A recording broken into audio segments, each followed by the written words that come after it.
Hey, welcome everyone to the Luv-A-Lution TruthCast, episode number 7. We made it back. We're excited to be here. We took a bit of a hiatus. Life gets in the way. We're on the radio now on Luv-A-Lution, on revolution.radio. Check us out there where we talk every Tuesday night, 5 to 6 p.m. Eastern, Studio A. We got an amazing show and a guest who's a bilingual truth warrior, we call him.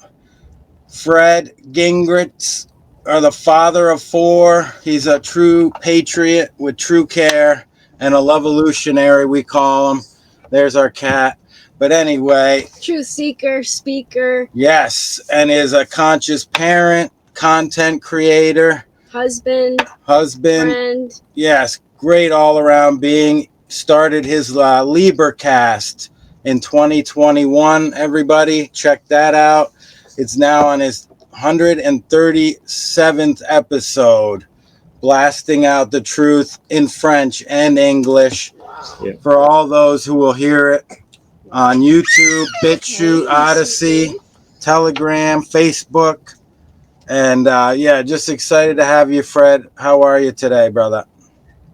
I'm doing very well, thank you, and thank you again for inviting me on your work. I was looking forward to it, and sharing this same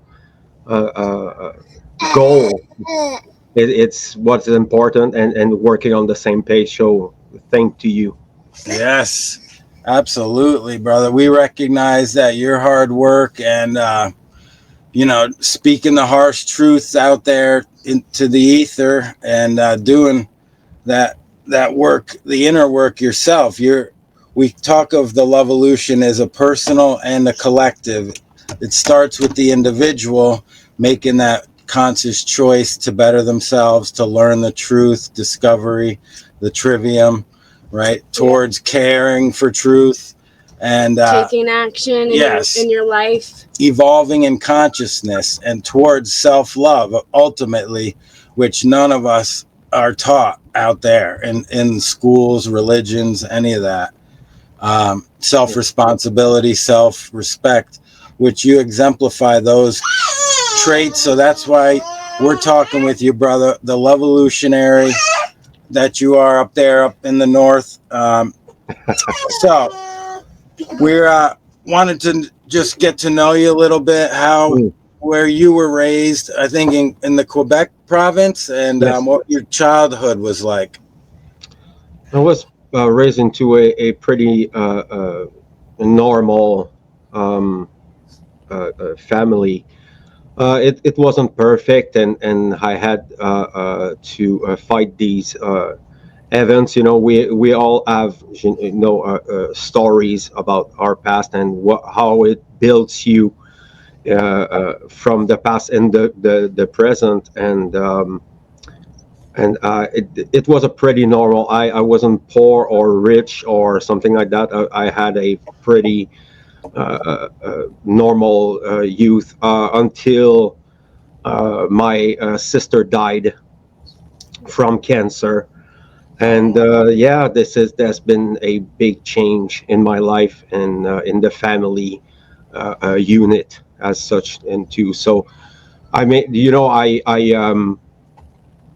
not complaining or anything, because there's a lot of people who have it way worse than but I what we live into our childhood is reflecting on who we are, and how we grow and things like that. So for me, there's going to be a big jump. I grew up too soon. It was like a metaphorical slap.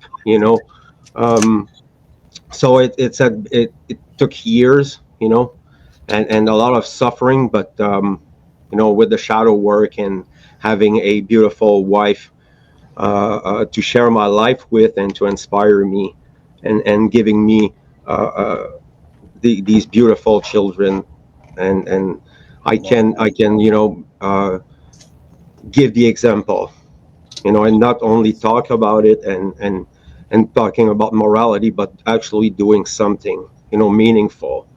Even if even it's for a little a group of person or kids or things like that. Well, that's the seeding that is important, and showing them the truth and not lying to them, and like our parents, most of us, our parents lied to us, lied to themselves and things like that. So we have to confront all these things, when you have a family, and you're confronted with these things that are coming back from childhood and how you were raised. So you have to readjust, and make peace with what occurred after these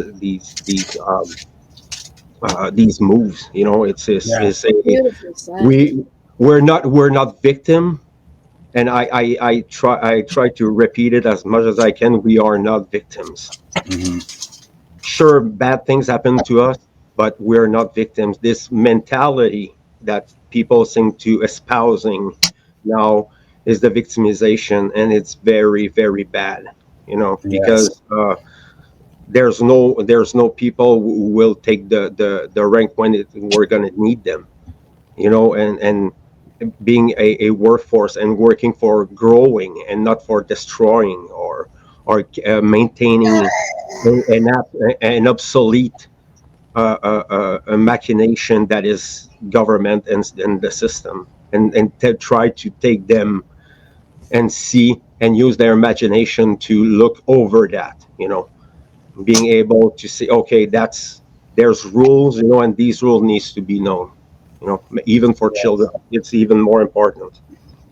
Absolutely. Were you raised with religion as a real strong? Yeah, but I didn't get quite into it. It was Catholic. Yeah. In Canada, so in Quebec, so I didn't agree with a lot of different things and the rituals, and I've been in my younger age. I've been happening to be an anti-authority character. I couldn't stand authority. I had problem in schools. I have problem with my parents later, and things like that, because of that, because I couldn't wrap my head about what was actually happening, war and poverty and things like that. So I didn't understand at this time, but when you grow up, you understand these things and you can deal with it, and yeah, that made me. I've been on the dark side, if I can use the term, before I get into the great work. And yeah, it happens to be a good experience, when you're working on the other side. Absolutely, yes. That balance, yes, you're very balanced and going through a lot of, adversity that builds character, and you grow quickly, builds consciousness, experience, and yeah. So how old were you when your sister passed? About 12. 12? Wow. Yes. Wow, man. Good. Wow. Yeah, this life is showing you things, and sadly, from time to time, it happens to someone who is close to you. Pardon, s'il vous plaît, les filles.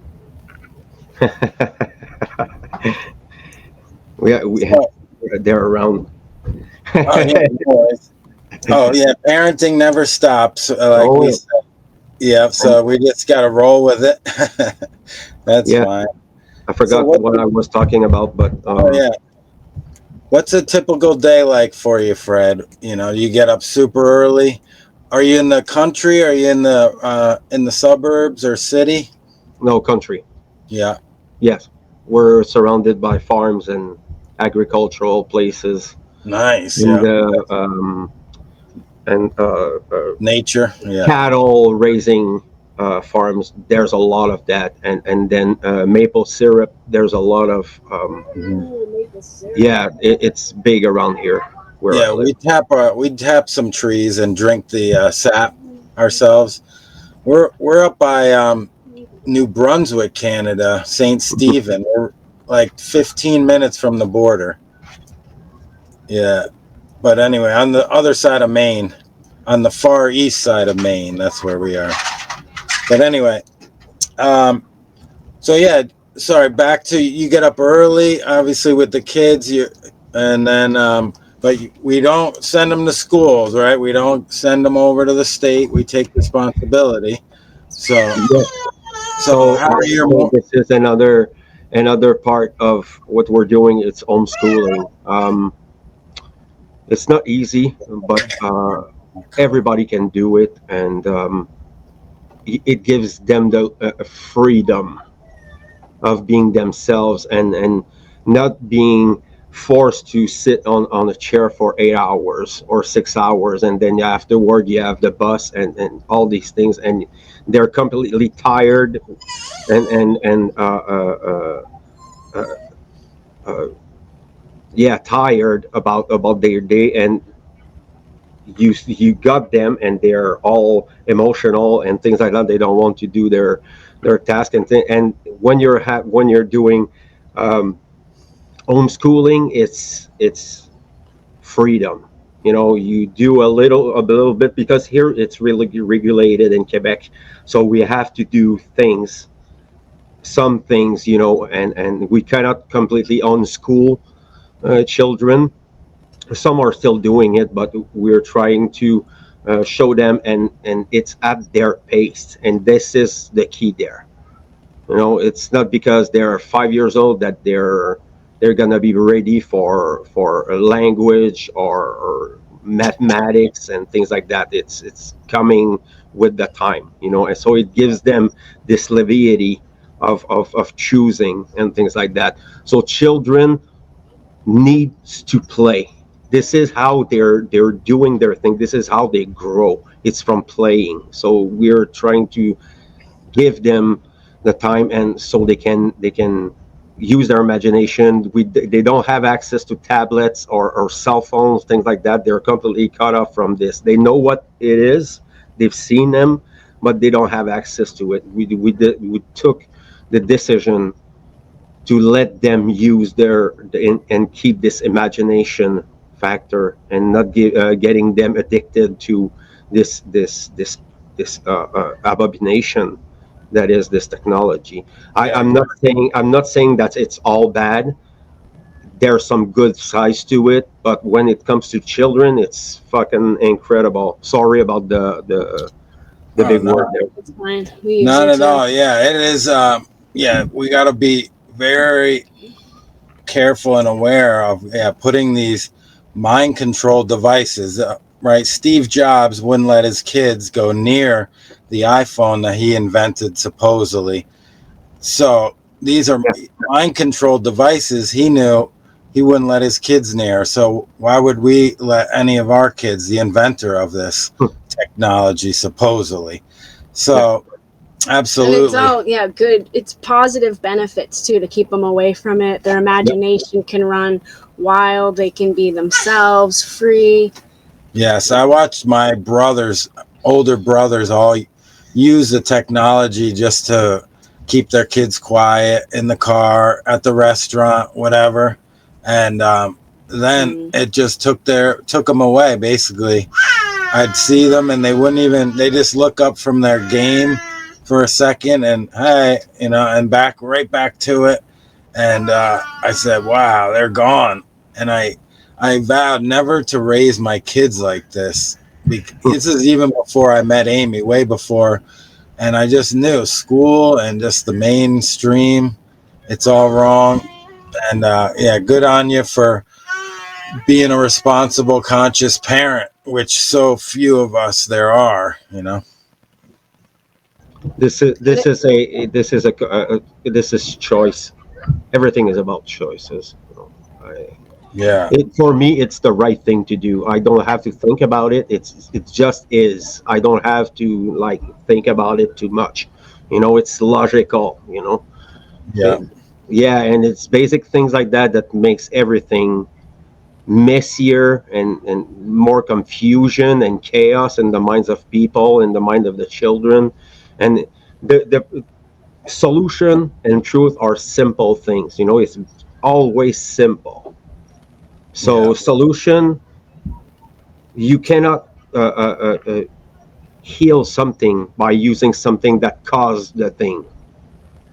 You cannot, it's like using violence against cops or government. You're nourishing the beast, and this is the same thing there.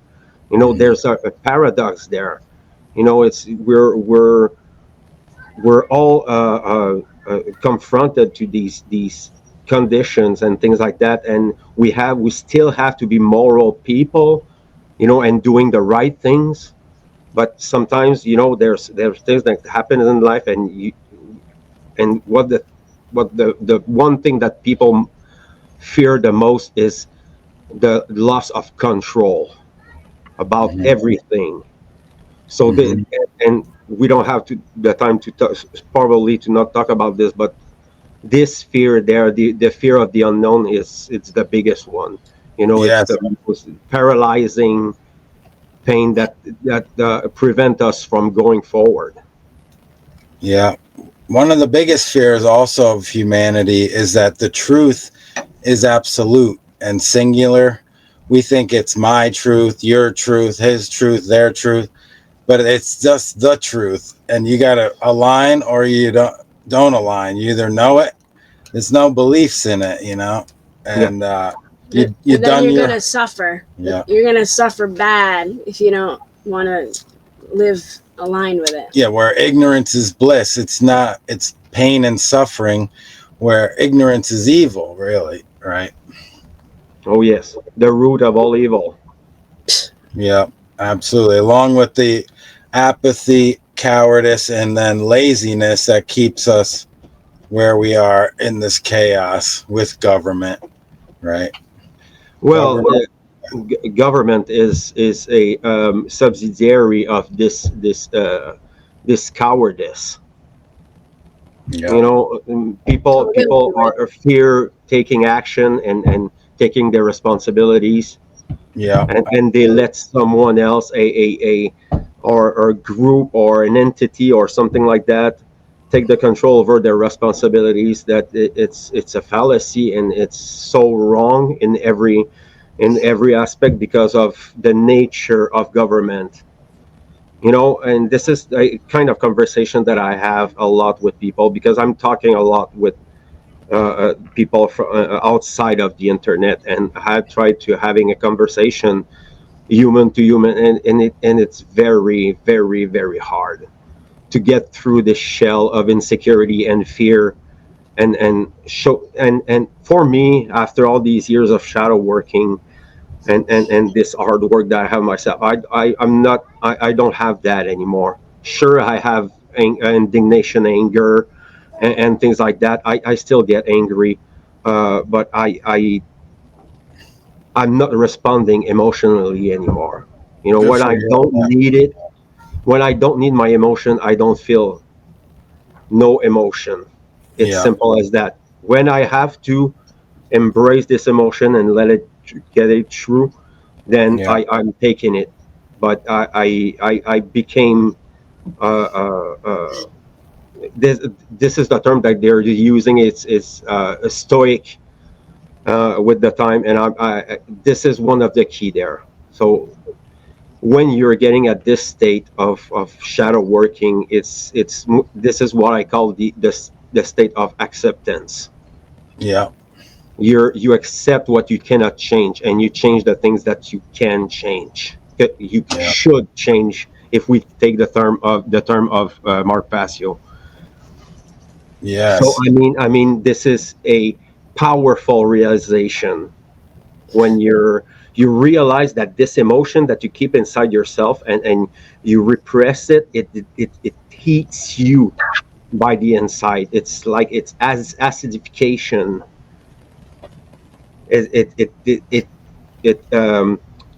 It burns you inside. And when you're in pain, one of the things that you cannot do is think clearly. because you cannot, your energy is not there.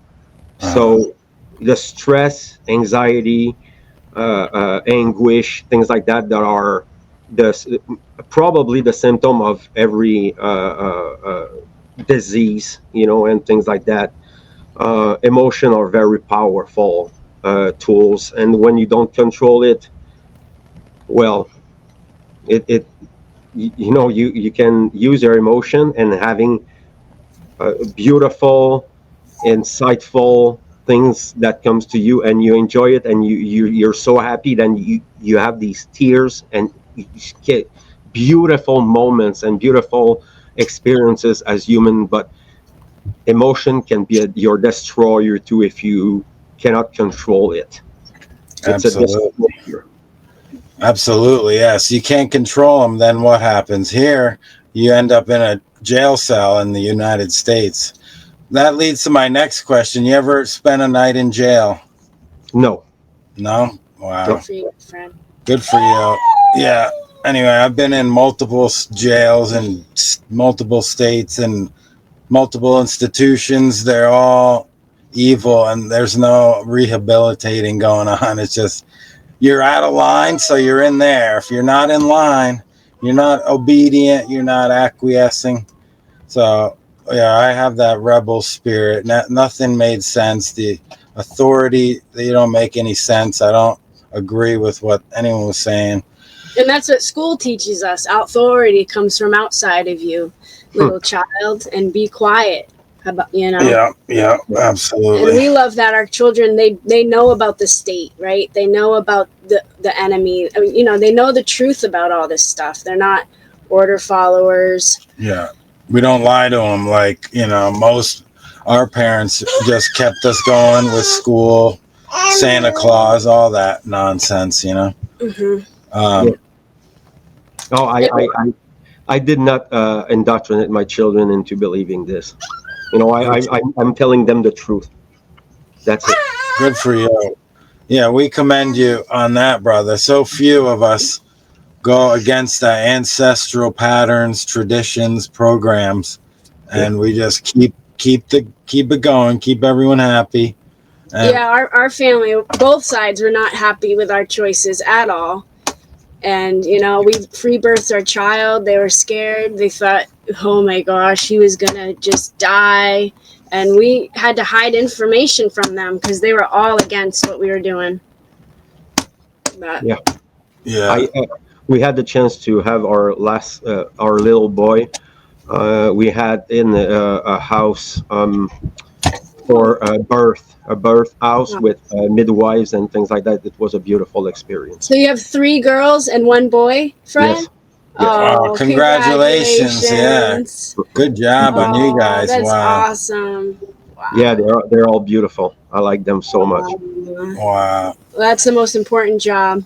And one of the things that I want to add on that is my children are never ate meat ever. And they're beautiful, lively, energetic beings. They're beautiful. Awesome. Yeah, our oldest is 7, and we were eating meat still when he was little. He'd push it away. He never ate it, didn't want it, refused it.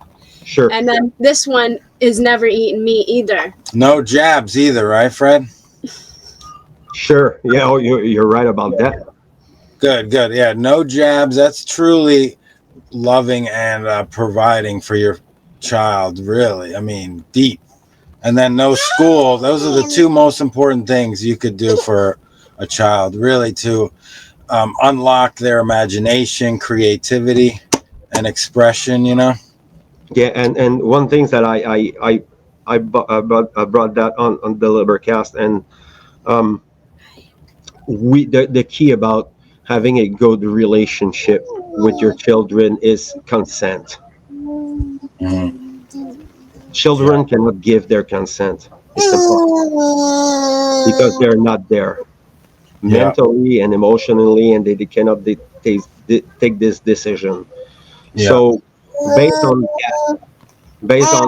consent, if you like, I did not make my daughter's ears pierced.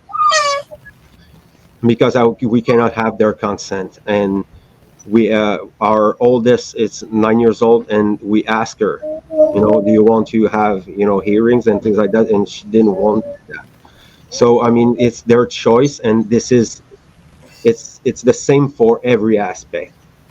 Some Yeah. things that you have to take the decision for sure. You're a parent, you have to guide them and protect them from themselves. But if you consider that they can give their consent, this is what is important, because this is a beautiful gesture of respect for your children, because you give them the choice of having it or not having it, and it's Yes. very important.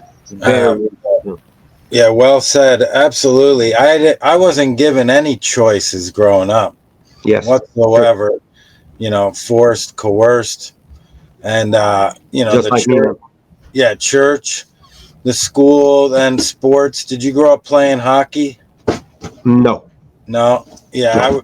I grew up playing real competitive, and actually went and played in Montreal once, couple summers. Anyway, but I had six older brothers, so I had six people tell me what to do, plus two parents, plus teachers, coaches, priests.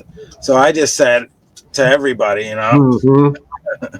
and that created that rebel and led me down the rabbit hole. Nothing made sense. Screw you guys. I'm gonna find out what's really going on. Yeah. And how did you discover Mark's work? And So, yeah, good question. who are some other influential researchers that Mhm. you have helped you? Well, it started with David Icke and Michael Tessarian. These two guys opened the door for me, and I was flabbergasted by the incredible information that these two gentlemen were doing, and the presentation and the imagery and the precision and things like that. Um, and after a time, I was into, like most people in the beginning, you're into conspiracies and things like that. So I and one time I stumbled upon the presentation about natural law from Mark Passio, and this thing there, uh, until this very day, I never felt uh, slapped that hard.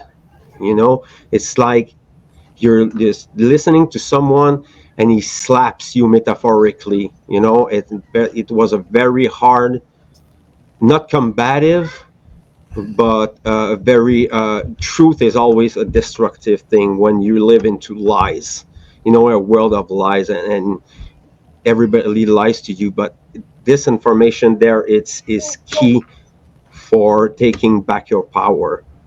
And I realized that I was so off the path, and I all the matrix and things like that, the David Icke's and Michael Tessarian's on psychology and astrotheology, and I still struggle with astrotheology. It's a incredible, a big, informative and tiresome work to do, because it's so big, and the psychology aspect of it is very my it's my thing there.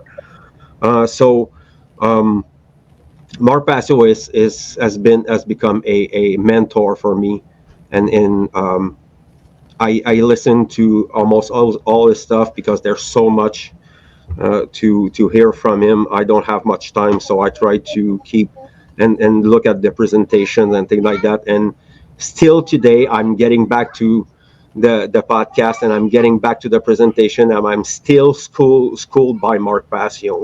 After all these years, Yeah, sometimes we know that about him too. something, and at this time when you listen to it, you did understand it quite like the way you're doing now, and it's I'm coming back from time to time, and refreshing all this information. But I try to do my own thing, and I'm more of a shadow worker and a bold realist, because I think this is what I think this is the key there. I'm so tired of the sweet, uh, gentle people who are trying to uh, spread some butter on it and try to sell you something that it it leads nowhere. So I like a truthful and bold approach, vitriolic if it needs to, because Yeah. at this I'm in 2000, we're in 2025 right now, and I don't see this becoming better. And I see, and you have specters everywhere. These people are not even human anymore. They're puppets. And I encounter a lot of them. It's very difficult to get to these people because they're so complacent and they're so ignorant. Then you're wasting your time. So what we're trying to do, as this is what I'm trying to do, because this is my opinion there. What we're trying to do is get out of our comfort zone and get out in the world and confront people with it. This is what we have to do. We're not at the there's so much presentation, so much podcast, so much stuff that we can look and suggest to people and recommend. And this work there, because I'm doing it because I'm French, because this work there's almost much to nothing in French.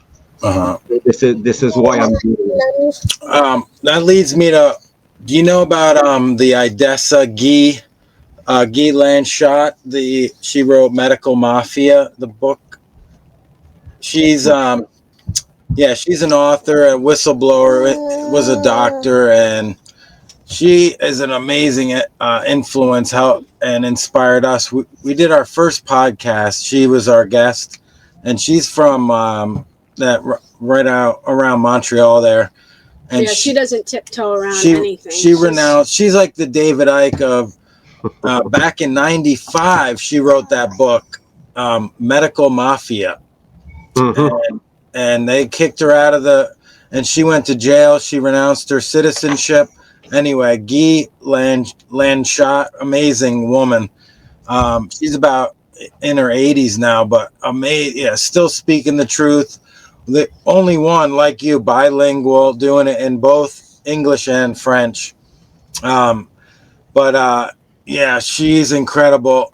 We love her, and you might be inspired by her. Sure. If you can, send me her name, so I definitely will, brother.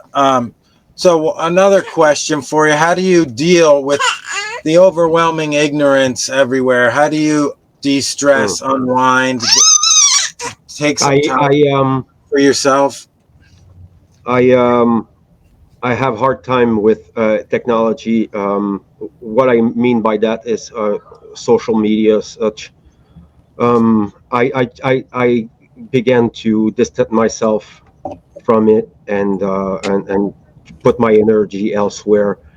When it comes to the counter response or the polarities, I mean, you create something and there's an opposite that merged from it, and this is what we're seeing now. We're seeing a third generation of trolls and people will just mess around and things like that. So there's a lot of that, and what like Facebook as such, I call it the container fire of the social medias, and it's very it's not a good place to seed information because there's so much garbage on fire, and it's very hard to get through it. And, much of the people stuff that I'm friend with, I don't see. Yes, I'm using it because of connection like yours and things like that's why I keep it for communication. From time to time, I'm gonna put some music there or something like that, but no no family matter there. No information about anything. I keep it private, and there's a Yeah. on the French side, you know, on the Quebecer side, you know, it's even worse. Really? So I try to distance myself and the podcasters and their conspiracy and counter conspiracy subcultures and things like that. It's very, very pathetic. Yeah. There's a lot of energy wasted there. Yeah. So how do you de-stress and try to, what do you do for yourself to deal with this outside world, the matrix? Well, a good night of sleep for sure. Yeah. Good food. Yeah. You know, nutritious food. This is one of the things that's very important. And then I'm a pot smoker, so I smoke a little bit, and then I'm having a lot of time with my children. And Awesome, man. I mean, I'm not using meditation so much, you know, since years. I used to do it a lot, but I can achieve this state just by contemplating, and I don't have to close my eyes and listen to music to acquire the state. So I mean there's a lot of different things, you know, and it's still not perfect even after, I mean, I'm in 12 years, something like that, between 10 and 12 years into that, and it's still not perfect for myself, you know. I try to not mix things together, you know. I have my own life, and then I have my family, you know, and my wife, and they're all separated, and I'm looking into it, you know, for it to be better. And if it can be better, well, you know, we're working for it, you know. It's good for you. So what are your 3 favorite metal bands? Good questions. Oh, nice. I like it. Are the ones that inspired you most that you grew up with, I guess, or? Yeah, I stumbled upon Dying Fetus in my earlier years in metal, and they're the king, you know, of death metal. Dying Fetus. Wow, what a name. Well, it's death metal, so it's always around, you know, morbid and like gotcha. And after that, I would say it's have to be into the black metal realm, and I'm thinking about Immortal, a Scandinavian Russian band. Yeah, they're very known, you know. They're a big band there, but I still love this Satanist band. It's called Gorgoroth. Wow, Gorgoroth. Huh. Yeah, it's the name of the river in the Mordor. Yeah, they use the name. So there's this is poetic Satanism, and then the music all together is I still like it. It's still beautiful, but you know, I listen to it because I have a connection there, and they're very controversial. You know, this is not the kind of band who can come to Canada and do a show there. You know, it's you know.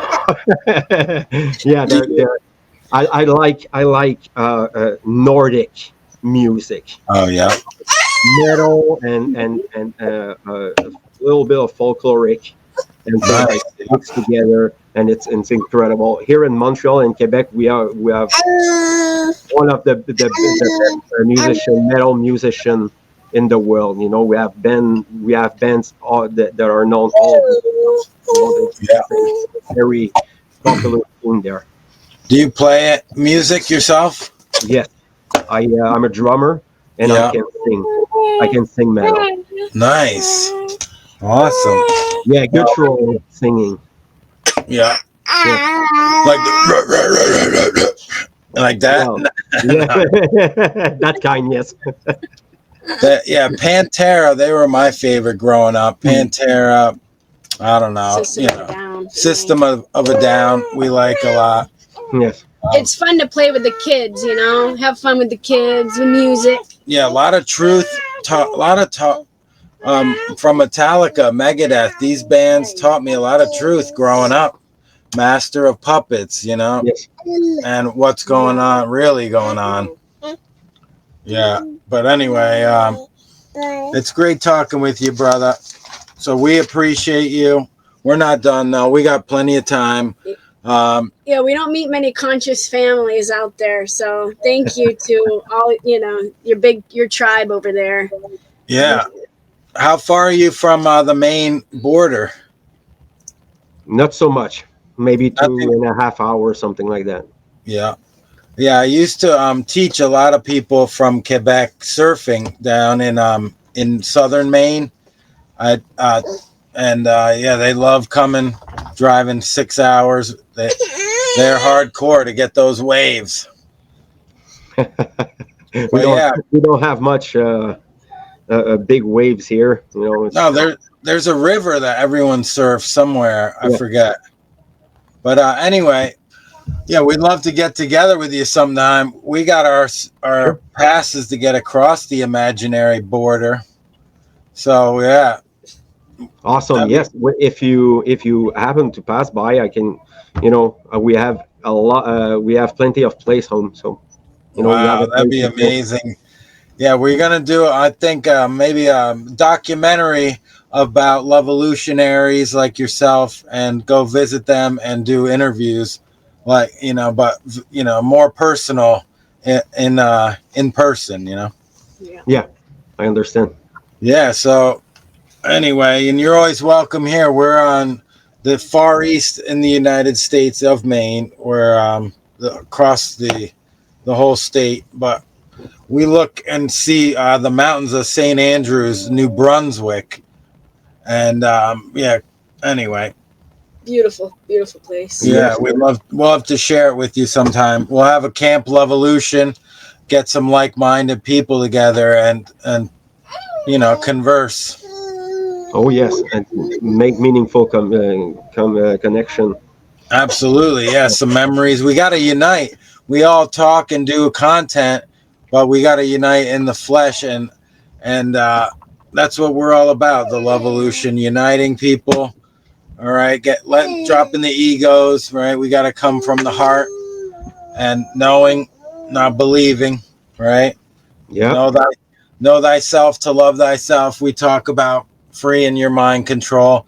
These things you're familiar with, of course. We're just speaking the harsh truth, being honest with people, not hiding yourself. No, we don't want to do that. Yeah. What would you speak to the youth about, Fred? What would you give a message if you were talking to a bunch of youngsters? What would you say to them? And what knowledge would you impart? I think the first thing that we'll talk about is self-respect and loving thyself. I think it's the first thing that we need to do, and talk about, and telling them that there's responsibilities that come from and growing, and there's a responsibility that we need to take. We have to.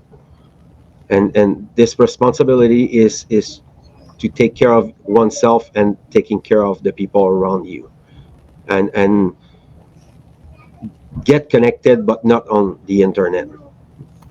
Create communities and groups and things like that. It doesn't have to be a community. You can do a one time a week little meetings with people, and sharing a food together and things like that, and building and make these new connection into this big network that is humanity. Because we have to balance things. We cannot afford to being ignorant and ignoring things that are very important, like morality and ethics.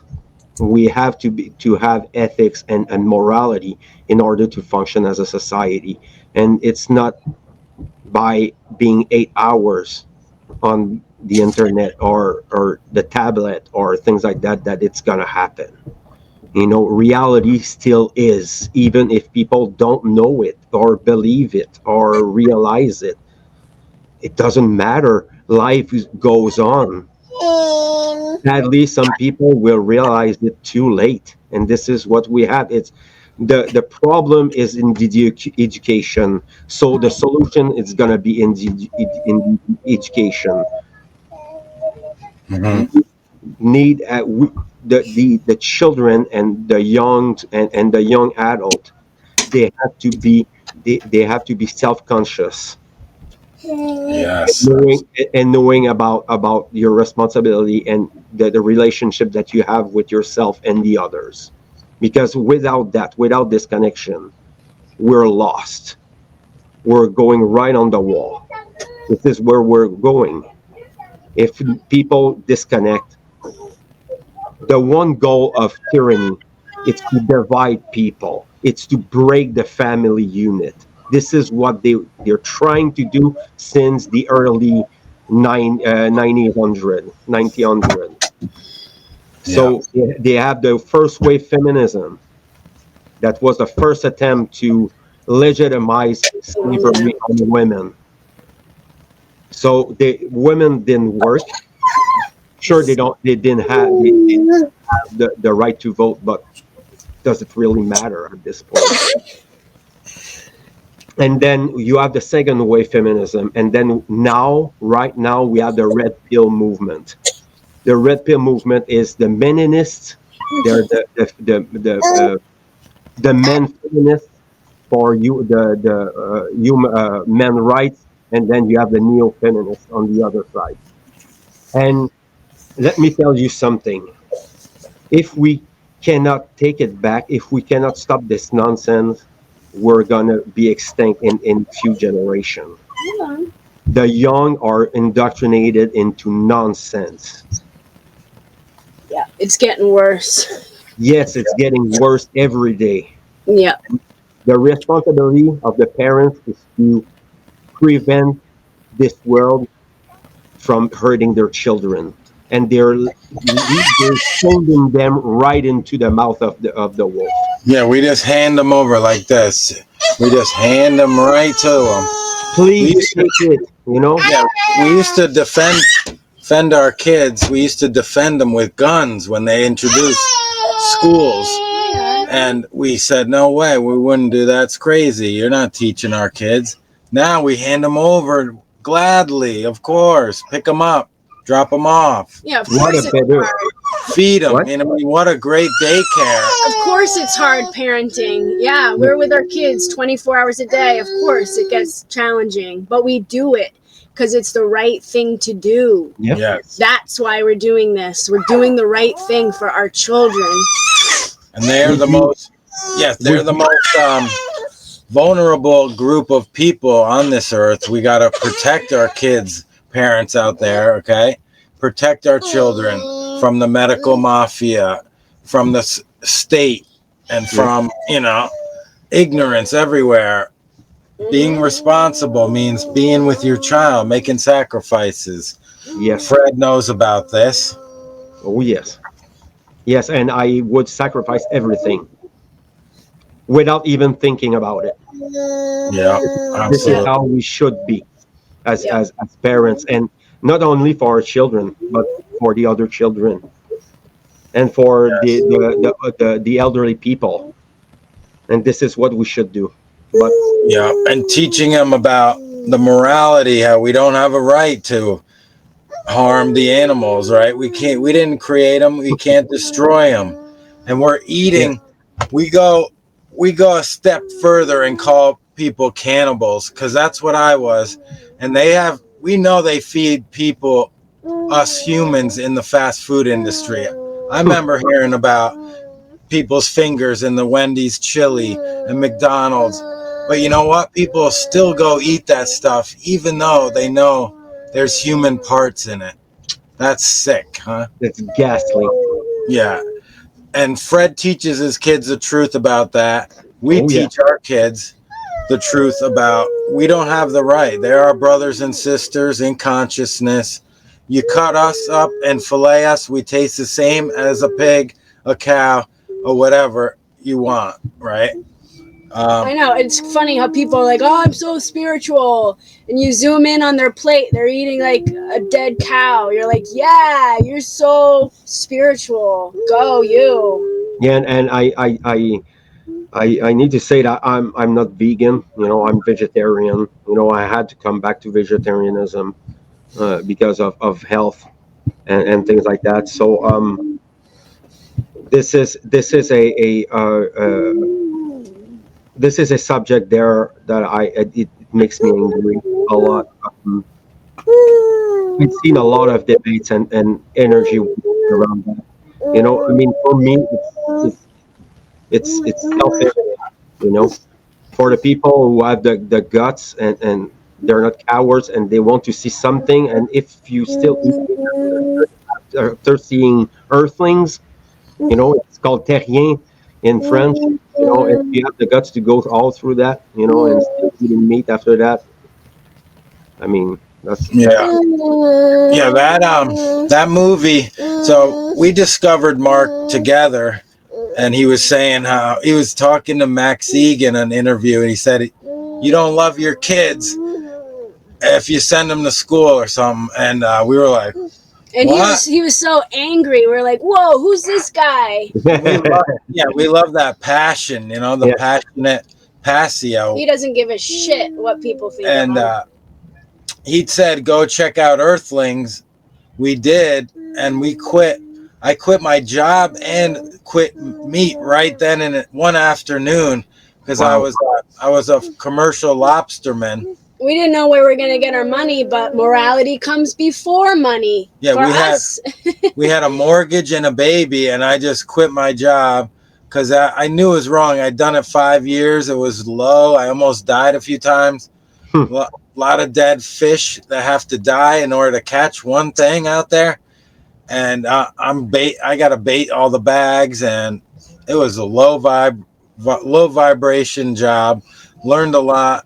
And all the pollution that goes into the commercial fishing industry. And then they claim that, lobsters, they don't feel anything. No.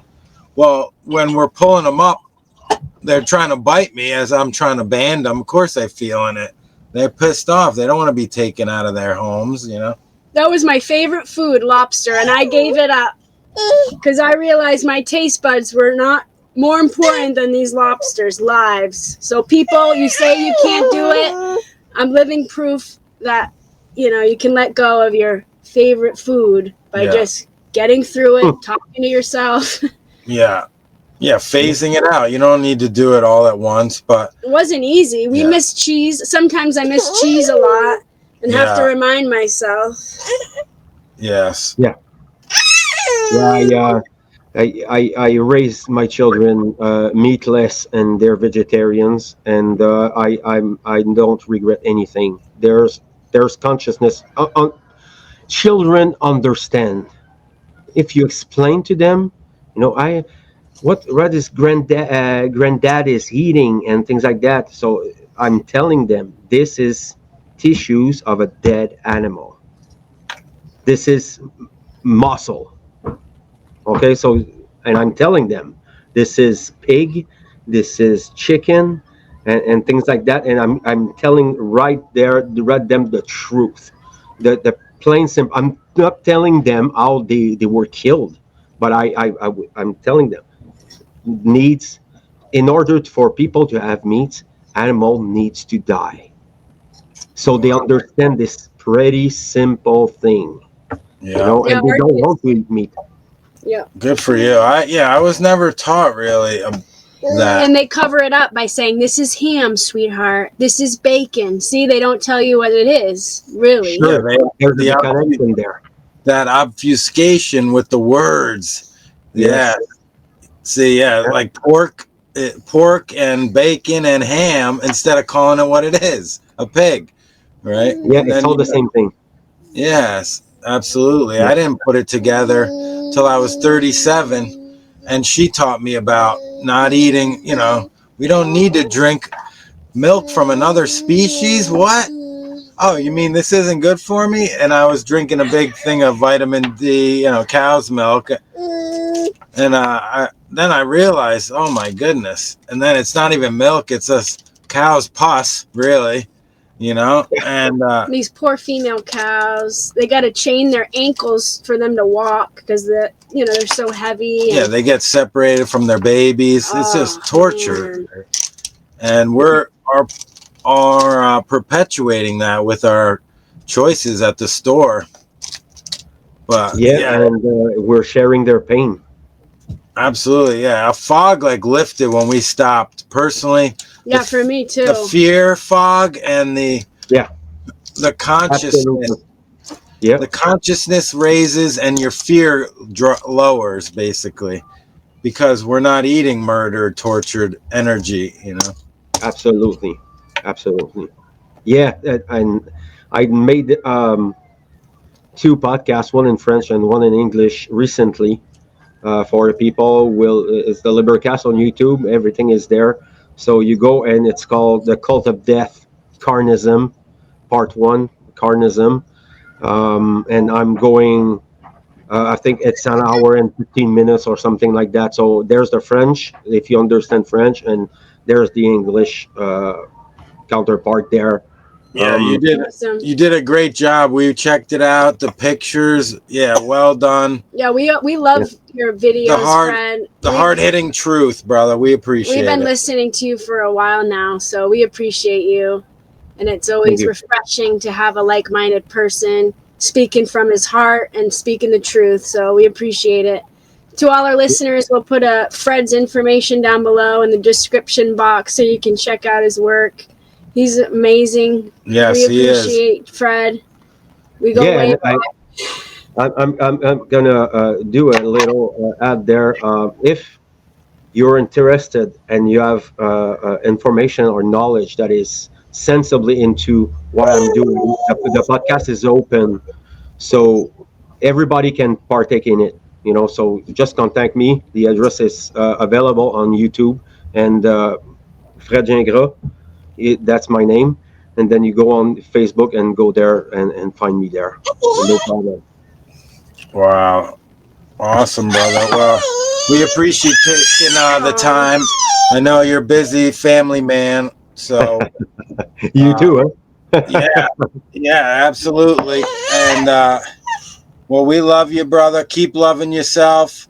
And it was great talking to you. Finally, we'll do it again soon. And love hearing all your takes and knowledge. And thanks for all you do, brother. Thanks to you again. Thank you for the invitation. Thank you for your kindness. I appreciate it. And I'm looking into your work. And just keep the great work. It's very important. Thank you so much.